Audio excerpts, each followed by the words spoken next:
The unsurpassed, penetrating, and perfect truth is seldom met with, even in 100,000 myriad kalpas. Now that we can see and hear it, we can remember and accept it. I vow to make the Buddha's truth one with myself. Homage to the Buddha, homage to the Dharma, homage to the Sangha. Well, thank you for all being here today. It's nice to that our lay friends are able to come again on a Sunday, and we have a full hall. I want to talk this morning about what is sometimes called the four views of Buddhism. All Buddhist teaching is about understanding reality, how to see and how to look at the world. And so these four views are all looking at the same thing. They're just from different angles or different directions. They're looking at how things really are, what's true. In Zen's Eternal Life, there's a short work called the Shiro Shingi, and it's written by Dogen. It's some rules that he came up with for how the monks should conduct themselves in the trainees' hall. The Shiryo, or the trainees' hall, was a hall adjacent to the meditation hall. And it's where the monks could relax or read scriptures or have a cup of tea or rest or just sit quietly. And Dogen is making the point that even though you're relaxing, you really need to keep your training up. This isn't a time just to let everything hang out. And so there's a rule about never talk idly or joke in the hall. However great is the desire to laugh, it must not be indulged in. We must always remember the four views of Buddhism. There is impurity of body, pain and sensation, mind is transient, and things have no ego or self. We must always remember to be devoted to Buddha, Dharma, and Sangha. So I want to look at the four views, and we'll look at another writing of Dogen on the four views in a few minutes.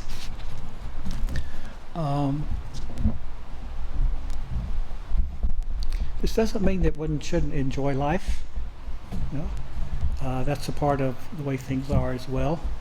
It's just a reminder that life is serious and our time is limited. And when we have an opportunity to train, we should take advantage of that, make good use of that. And you may not have a Shiryo in your house. We have a common room here that we still call the Shiryo sometimes. But you can make a little hole in your day. You can build a little house in your day, in time rather than in space. And just take a few minutes to recollect. Okay, there's a number of different recollections that exist in Buddhism, and the four views is one of the things that one can recollect. Just little reminders to oneself that this is the way things truly are, and we can examine our own experience and see how much progress isn't the right word, but how much insight that we're having into the way things are. Okay.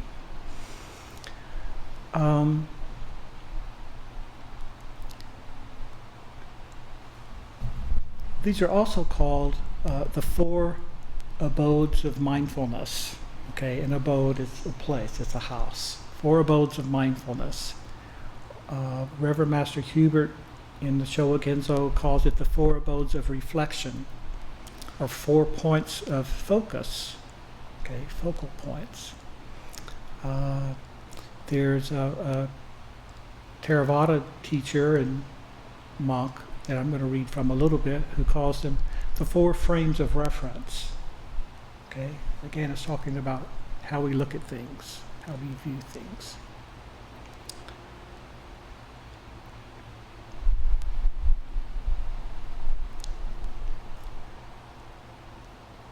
Again, the four are impurity of body, pain and sensation, mind is transient, and things have no ego.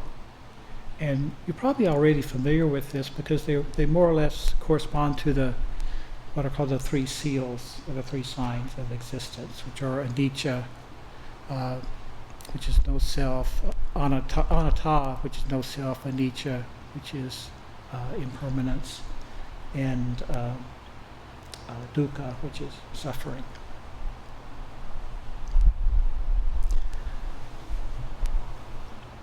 So let's look first at how these are traditionally looked at in the Pali Canon, which are the older scriptures of Buddhism.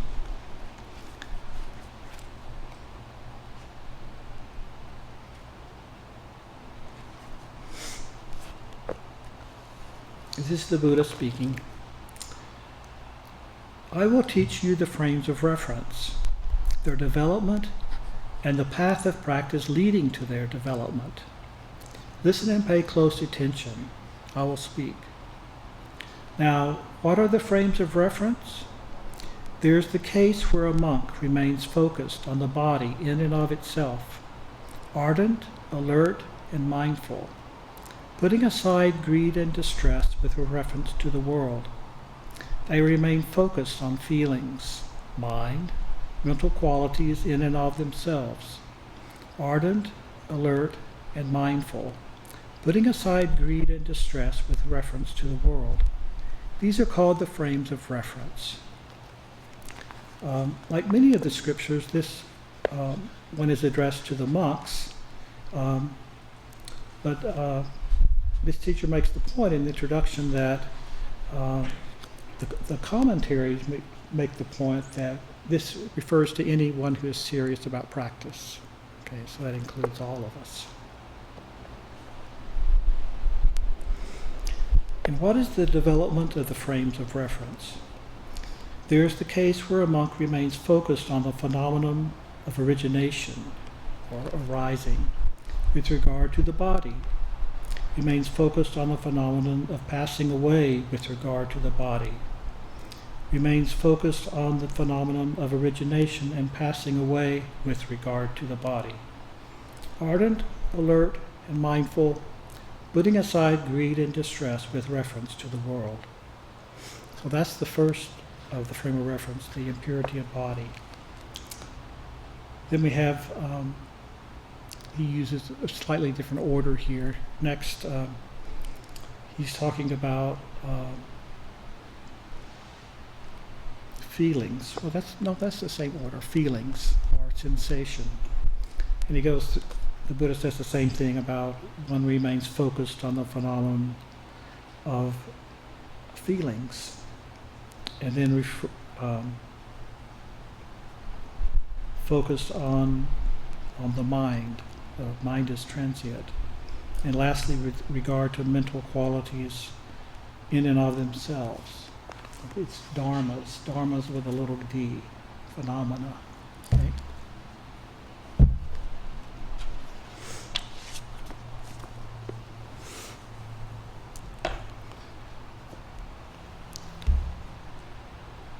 When we talk about impurity of body, we're not making a judgment about the body.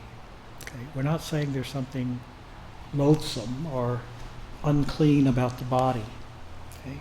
We're trying to just look at the body the way it really is. Just see it for what it is. It's this collection of skin and bones and muscle and marrow and all the various liquids that percolate through us. Those of us who have been helping our dying monks these past few months have had a really good experience with just seeing what the body is and what happens to a body, and seeing the similarity between ourselves and someone who has a dying body that comes to all of us. Okay? It'd be very easy to get into, make a judgment about the care of someone who's dying. Okay, it's not from one angle, it's not a very pleasant task. You know, when a person can no longer function for themselves, and they have to be helped in everything from using the toilet to eating to just sitting up in bed. If you look at it in a negative way, you can see it as, oh, this is a real onerous task, or this is a very unpleasant task. But in Buddhism, we're trying to go beyond conventional views. Okay, we're trying to go beyond kind of how people might ordinarily conduct themselves. And so we try to look at the person that we're helping as a Buddha.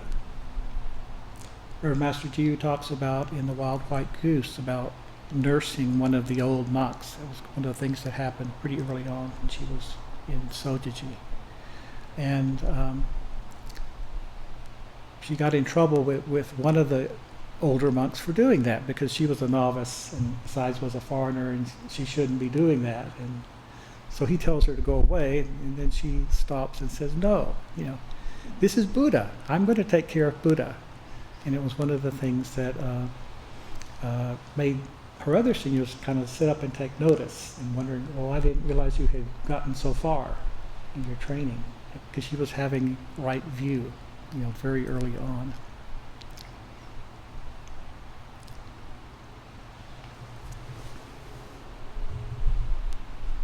Now I want to, as we go through each of these, I want to read you from Dogen's writings on the Shobogenzo. Now, a lot of his writings are just good, practical advice for, monastic life. But many of his writings are quite deep, and I don't pretend to understand them completely, but I find that they're helpful. And when we read them or listen to them, we try to do it with something other than our discriminative mind. Dogen talks in the Rules for Meditation about letting go of the discriminatory mind. Okay? It's like listening to music. You're not analyzing the music at the same time that you're listening to it. And so if you can, just try to listen and just let the words kind of flow in. It's like music also in that repetition helps. Okay? The more we become familiar with a piece of music, the more we appreciate it. Okay? The four, Reverend Master Hubert calls them the four abodes of reflection. And they're a set within a set. They're a set within the 37 factors of enlightenment. Okay? And that just is kind of, they seem to have taken the various teachings of the Buddha and kind of conglomerated all into one package. The Eightfold Path is one of those sets, but this is the first set called the Four Abodes of Reflection. It's a good place to begin. Okay? The Four Abodes of Reflection. First, reflecting on the impurity of body. Second, reflecting on how what our senses perceive leads to suffering. Third, reflecting on the impermanence of our mental functions. Fourth, reflecting on how all thoughts and things are devoid of a permanent, unchanging self.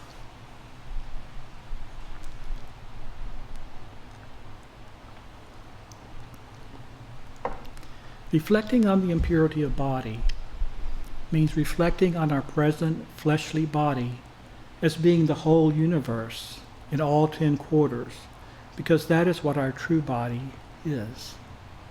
Okay? Dogen's going to really push us beyond kind of a conventional view. Okay? The reflection that our body is impure is what springs up again and again when we are on the absolute way. Were it not to spring up, reflection upon it would not be possible.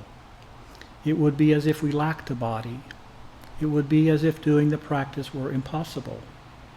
So he's pointing out the value of having a body. Okay? It's our aegis by which we train. Okay? It would be as if giving full expression to it, and it with a capital letter, were impossible. it would be as if fully reflecting on anything were impossible. But since you have already had manifestations of the possibility of reflection, you should recognize that it can spring up again and again.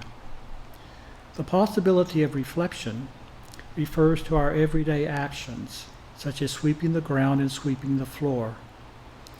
Because we sweep the ground in any given month, and because we sweep the ground and sweep the floor punctually during the second lunar month, the whole of the great earth is just as it is. We can understand how things are through the simple activities of sweeping the floor, or sweeping the grounds, or washing the dishes. Okay? Reverend Master G used to say that, whatever you think enlightenment is, it isn't. Okay? And I've also heard it said meditation is, whatever you think meditation is, it isn't. Because when you begin to think about it, you've lost it. Because meditation puts us in direct contact with reality. Okay? It puts us in direct contact with the way things are. The body's reflecting refers to your reflecting on your own body. It is not using the body to reflect on anything else. And this very act of reflection means that that which is superlative, in capital letters, has appeared. When your reflecting on your body has appeared, your reflecting on your mind may be searched for, but you have not yet made contact with it, for it has not yet appeared. Thus, when you reflect on your body, it is the manifesting of the diamond samadhi and the bravely going on samadhi, and these are both reflections on the body's not being pure. These two samadhis are two of the sometimes called jhana, okay, meditative states of absorption. Okay, so here he's equating seeing the body as impure with realizing one of the states that may arise as we do our meditation. Okay? Speaking more generally, we call the principle of seeing the morning star in the middle of the night as seeing that the body is not pure. And that's a reference to the Buddha's awakening, because it said that when he saw the morning star in the early hours of the morning, that was the moment at which he awakened. Okay, so he's again equating here, reflecting on the body as impure is equivalent to our awakening, seeing the morning star in the middle of the night. It has nothing to do with the issue of being clean versus being unclean. When there is a body, it is not pure. When bodily excretions manifest, they are not pure. To explore the matter in this way, when demons become Buddhas, they use their demon to defeat their demon in order to become a Buddha. Everything can be made use of. Okay? Even our negative states of mind. And usually in Buddhism, when it talks about a demon, they're talking about a negative psychological state. They don't necessarily mean a little, red figure with horns and a tail. Okay? It's something that exists in our own mind. Okay? So when demons become Buddhas, they use their demon to defeat their demon in order to become a Buddha. Okay? Our mind, even though we may not have yet realized enlightenment, we can make use of what is already in the mind to realize enlightenment. Okay? Then he says, when Buddhas become Buddhas, they take up their Buddha nature to fathom their Buddha nature and become a Buddha. When ordinary humans become Buddhas, they take up their humanity to harmonize their humanity and become a Buddha. By all means, you should thoroughly explore the principle that there is a pathway to be taken up. And then he has a paragraph about washing clothes, and I'm not going to read that. You can look that up yourself sometime if you wish. But he's equating the washing of clothes as seeing the impurity of the body. And he says, I'll read part of it. When it comes to robes, there are various types of, there are various types to be washed. Making such an effort out of washing your clothes is the arising of your koan. Okay, so here he's equating our seeing the impurity of the body with doing our practice. Working with the koan of daily life, our spiritual problem that each of us has uniquely. Okay? However, by washing your clothes and facilitating the arising of the koan, one will get a glimpse of what cleanliness is. The underlying point here is that soaking your clothes in water is not necessarily your original goal, nor is dirtying the water with your clothes your original goal. It is in washing your clothes by using the dirty water that the original goal of washing your clothes exists. Further, there are methods of washing clothes clean by using such things as fire, wind, soil, water, and air. And there are methods of cleansing earth, water, fire, and air by using earth, water, fire, wind, or air. Okay, so Dogen's really pushing us here. He's not going to let us stay in the mind of duality, which views the body as something negative or something that is impure in a conventional sense. Okay.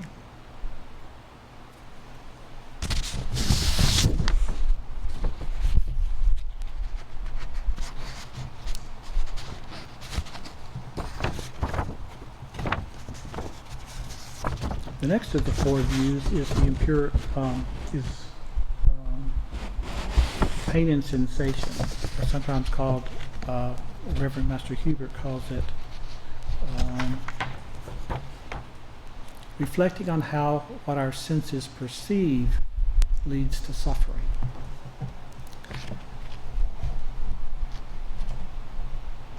I don't know that it is true, because I haven't proved it true for myself, but I remember hearing or reading one time that meditation makes one more sensitive. And you can get so sensitive that just ordinary sensation is painful. Okay? Just to be in a human body can be suffering. Okay?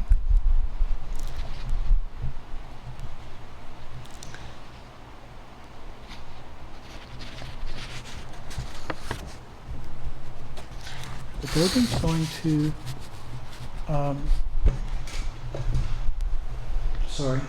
technical difficulty here.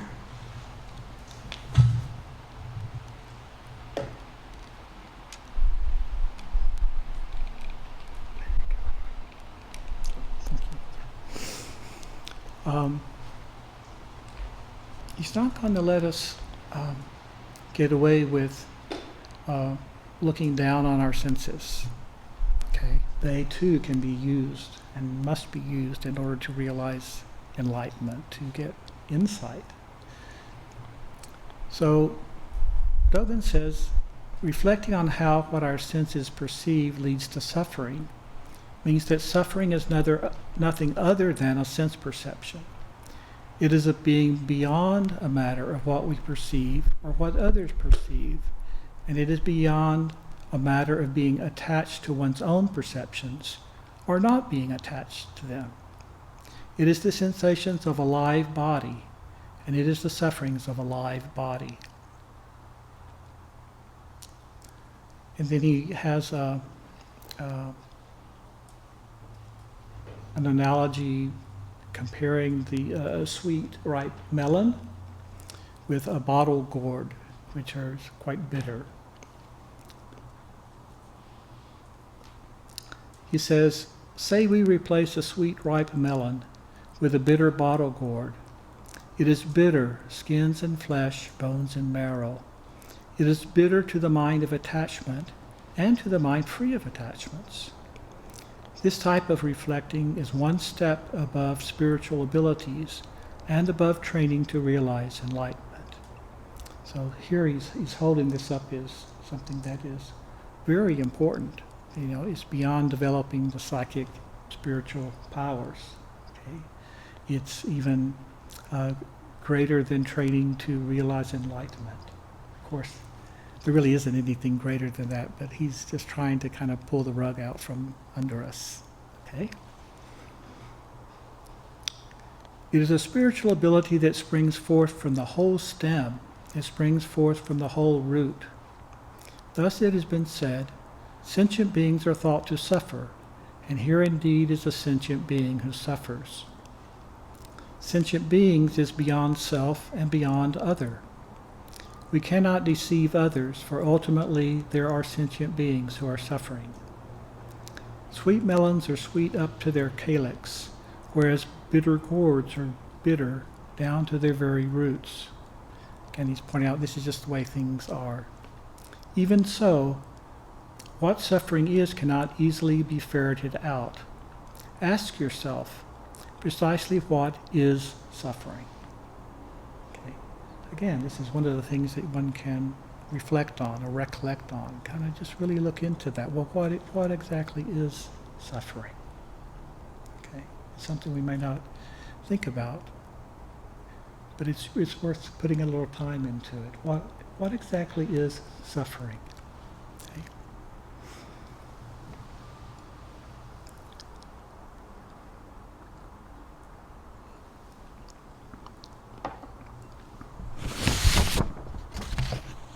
The next of the four views is mind is transient, or as Reverend Master Hubert translates it, reflecting on the impermanence of our mental functions. Now I know for myself this is one that I deal with every day. I often don't feel well in the morning, and my outlook can be pretty dark and pretty discouraging, but by the time I eat breakfast and get about halfway through the morning, things look very different, okay? So it's a really good example for me of how my mind is transient. You know, my mind is not something that my intellectual mind is not something that I can depend on, okay? The mind is ever changing, okay? It's ever moving. It's always developing. And if we look at that, we can see that. And with all of these, again, they're describing four ways of looking at our life, okay? And they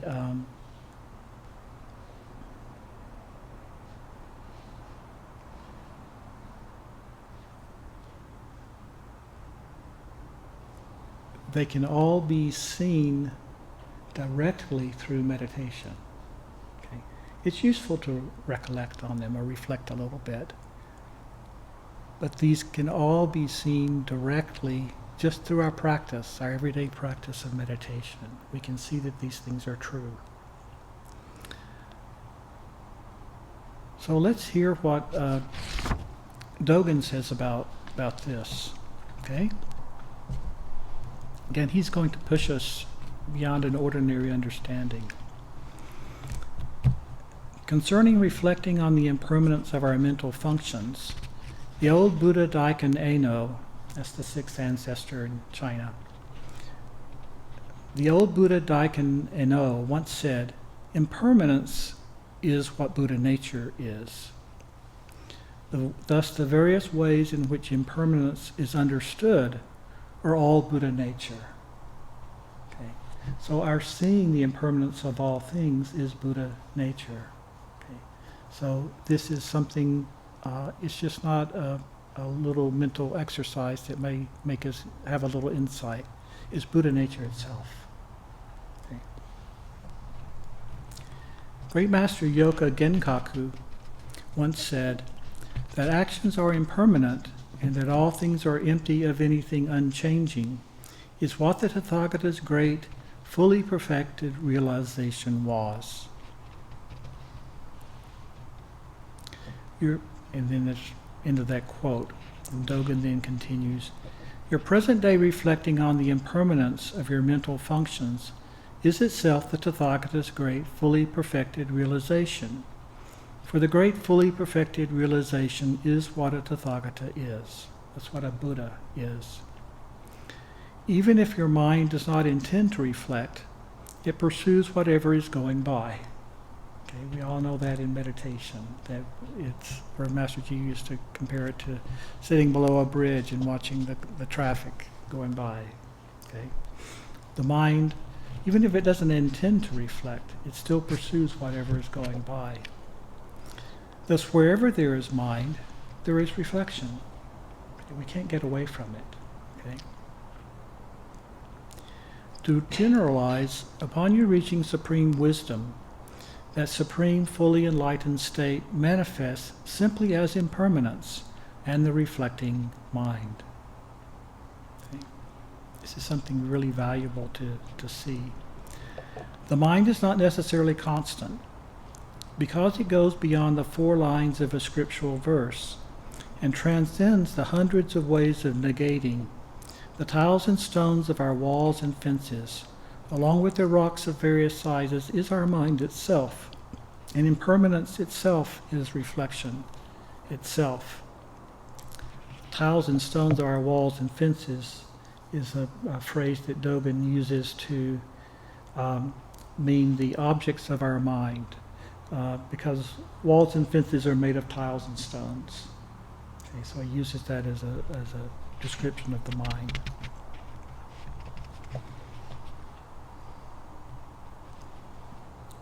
The final of the 4 views is things have no ego or substantial self. And this, of course, is anatta. Dogen says, again, this is something that we can see if we look. Our bodies are continually changing. Something as solid as the mountain is continually changing. It's continually being worn away by wind and water and rain. Okay. If we look, we can see that everything is in flux. It's not a bad thing, it's just the way it is. Okay. It's in flux. But we create suffering if we try to hang on to something within that flux. We have to learn to go with, somebody said, go with the flow, but it's not the flow as of kind of a passive thing, but rather go with the flow of life, you know, as life presents it to itself to us. Okay. So Dogen writes, reflecting on how all thoughts and things are devoid of a permanent, unchanging self means that whatever is long is the long Dharma body, and whatever is short is the short Dharma body. Okay? The Dharma body is the body of the Buddha. Okay? A short thing is still a Buddha. A long thing is still a Buddha, just as it is. Everything just as they are is Buddhas. Okay? They had Buddha nature. Okay? Sometimes we talk about the all is one and the all is different. The all is one is seeing the Buddha nature, the unity in all things. The all is different is seeing the variety in all things. And Buddha nature encompasses both. Dogen writes, because they appear in a living manner, they are without an unchanging self. Buddha nature does not exist for a dog, and a dog has Buddha nature. And here's Dogen referring to a koan about whether a dog has Buddha nature or not. His people listening to him would understand what he's talking about.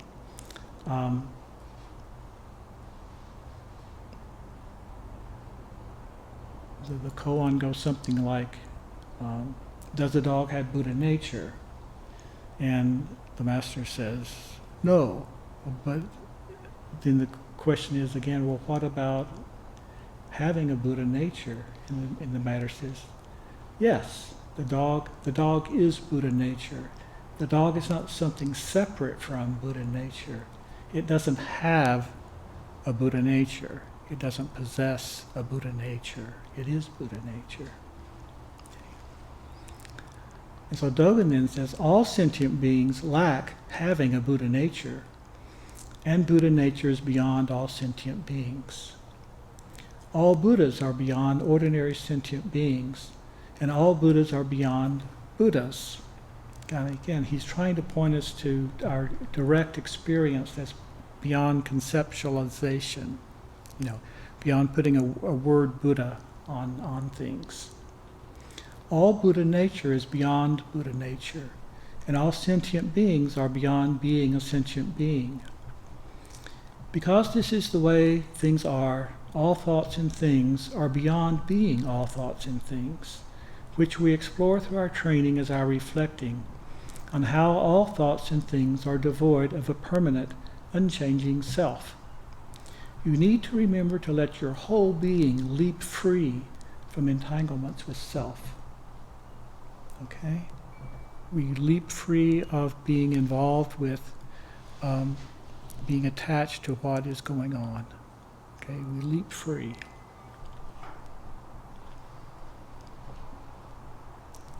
And then Dogen summarizes these four views. Again, reading from the Showa-genzo.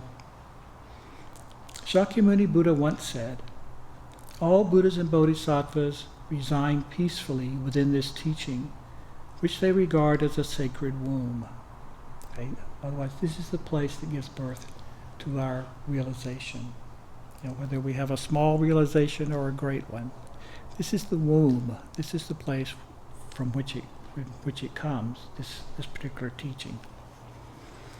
Both Buddhas and Bodhisattvas treat these four abodes of reflection as a sacred womb.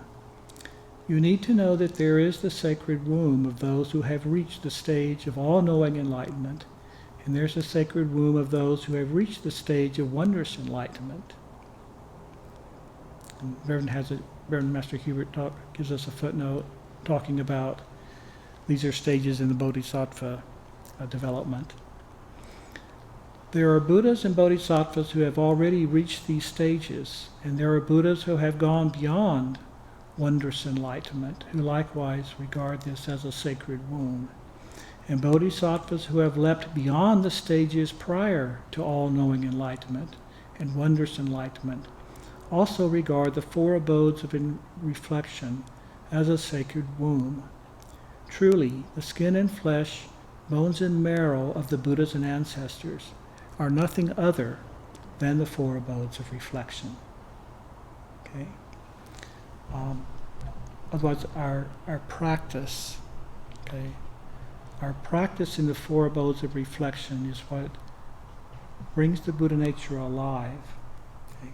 It's what brings us to know that our skin and flesh, bones and marrow are Buddha. Our very body is Buddha.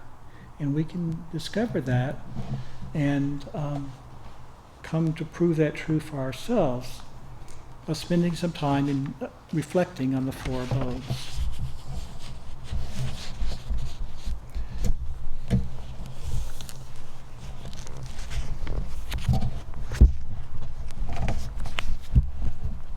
Well, thank you for listening, and particularly listening to Dogen. I had some reservations about reading Dogen because I can't profess to have a full-blown understanding of him. But if we listen with our heart, if we listen to these teachings, they open up in time. Okay? There's value in reading them even though we may not understand them completely. Okay? Again, Dogen's trying to push us beyond the discriminatory mind. Okay? He's trying to put us directly in touch with what is. And that's what the four abodes of reflection do for us. Okay?